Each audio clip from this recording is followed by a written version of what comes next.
Welcome to the OnPar podcast. I'm your host, Drew DiAlberto. Always good to be back. And today we're actually recording from Winners Award Group in Deerfield Beach. I've got Lou and Nick Chiera, the owners here. Yeah, it's actually Coconut Creek. Oh, it's Coconut Creek. Just Shoot. to make sure Okay. they know where. All right. So I thought we were in Deerfield. I guess if we go like one street east, That's we're it. in Then you're in Deerfield. right? All right. So Winners Award Group in Coconut Creek, Florida. And guys, I want to first just say thank you for letting us be a part of your charity event. The golf tournament was freaking amazing. We had a blast. Curfton and I got out there and played 14 holes until we got downpoured on by rain. But it was one of the most fun 14 holes we've played. We had a great time meeting Bob Beeman and some of the other board members. Yeah. So just want to start there and just say thank you for including us in that awesome event. Well, we appreciate you being there and for your donation too. The event, in its 30th year has just turned into something magical for our family. Started out as a tribute to our dad, and now it's turned into one of the largest fundraisers, helping a lot of kids who are battling cancer. And our second go at the podcast with you guys is going to be all about the Chiera Family Foundation and Nick's camp. So there's your teaser for the next one. Yeah. But today we're here to talk about Winners Award and you guys. So why don't you start by just telling us your golf story? Like, how did you get into golf in the first place? Sure. Well, on the golf side, I used to actually tease people about golf, saying that it wasn't a sport that you could get a workout in. So I used to say, you should be playing tennis if you really want to work out. But golf, clearly, when I was a director of marketing for another company, golf was always the way that you could get to clients.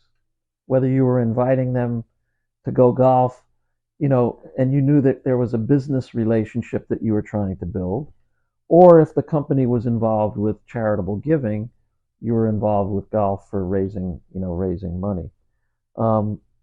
Both Nick and I, when we were in our corporate roles, were doing things like marketing for other companies. And one of the companies that was actually providing us with a lot of the swag, a lot of the promotional items, a lot of the sales awards, was a husband and wife who had cut out this niche in golf. And it's a great, great story.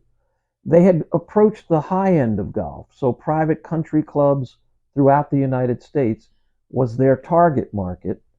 We met them through their corporate sales. So when I needed something for an employee meeting, when I needed something when I was at Centromatic for our 100% clubs, which was our big sales meeting. And then when we became an Olympic sponsor, I was buying $750,000 worth of stuff from this husband and wife. And the thing that always impressed me was that they had the best products. It was kind of like a one-stop shopping experience. And he always had new things to show me. He would come see me, once a month. And it got to the point where when I needed something for any of these promotional items, for any event that we were running, I would call him. And it eliminated me from having to deal with 16 people calling you up saying, where are you getting your promotional items from? Or let me do your shirts for you. It made it convenient that he could get me everything. Yeah. So Nick actually had an opportunity to even work for the gentleman for a while, even before we knew we were going to buy the business. So that relationship kind of started when we were purchasing from the person that we eventually bought the business from. Okay.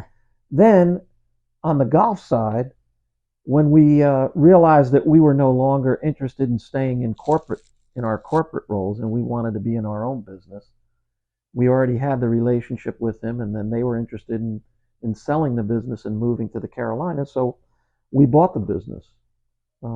Recognition is fun. Yeah. Recognition is extremely fun. It's a fun business. You're always recognizing your employees, or on the golf side, your champions, your member guests. And in the case recently, we recognized the Ryder Cup champions. With the rings. With the ring. Yes, you showed those rings to me. They're awesome. Yeah. So that's great. Recognition is a lot of fun. It's taken us all over the country and all over the world. And you guys have gotten to play some phenomenal, amazing golf courses, I'm sure. Oh, no question. The great part about the golf part of the business, Because it is, when we first bought the business, 70% of it was in the golf world. Then since we've been in it now 20 years, we've really grown the corporate side. So now golf is probably about 30% and 70% is corporate. But because you're an OnPar podcast, let's talk about golf. Golf is an amazing, I wouldn't say totally recession proof, but we've now owned this business for 20 years and we've seen how golf has really been the strong foundation for our business. Well, it's interesting you point that out because, back in 2008 when the market crashed and the economy was terrible and everybody got laid off, people were still playing golf. Absolutely. When the world shut down for COVID, same thing. And, it's funny because I was talking to some people that we do business with in New York, and they said that golf courses never shut down there, but everything else was shut down. And here, we shut down even golf courses for a couple of months, I believe it was. Clearly, we were able to keep our employees paid because of golf. But going back to 2008, anytime there's been a blip on the screen, whether it's due to the economy or due to COVID, the golf portion of our business has been the great foundation that you really have to give credit to the previous owner. I wish I could take credit for it, but he went after that high end of the golf market and had some of the